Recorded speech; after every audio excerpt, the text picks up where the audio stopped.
Assalamualaikum warahmatullahi wabarakatuh. Bismillah wassalatu wassalamu ala rasulillah wa ba'd. Allahumma inna nas'aluka ilman nafi'a wa na'udzubika min ilmin la yanfa'. Saudaraku yang Allah muliakan, syariat berkurban adalah syariat yang sangat luar biasa. Namun ada hal yang perlu kita perhatikan.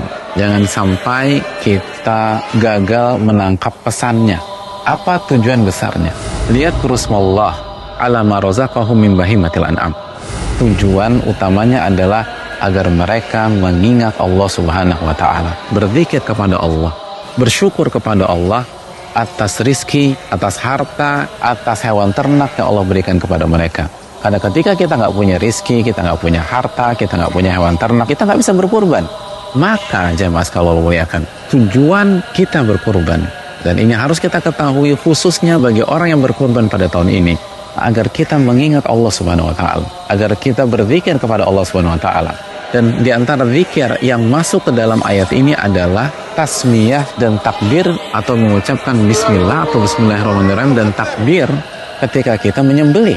Dan apabila kita ingin ibadah kita bukan hanya sah tapi benar-benar maksimal, maka kita harus menghayati zikir bismillah kita hayati takbir kita harus senantiasa mengingat Allah Subhanahu wa ta'ala, khususnya pada saat prosesnya berkurban. Kita harus bersyukur kepada Allah Subhanahu wa ta'ala khususnya pada saat prosesnya berkurban. Kita harus merasa benar-benar Allah kasih kita segalanya, dan khususnya ini nikmat hidayah, sehingga kita bisa berkurban. Tanpa mengingat Allah Subhanahu wa ta'ala, maka ibadah kurban akan menurun tingkat kualitasnya, dan penyembelihan bisa jadi seperti penyembelihan biasanya.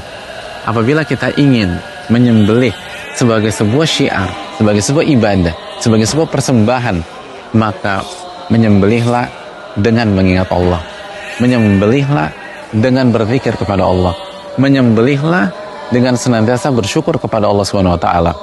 Maka kita melakukan ibadah kurban dalam rangka berzikir, mengingat Allah dan mengingat nikmat-nikmat Allah Subhanahu wa ta'ala, dan bersyukur atas itu semua.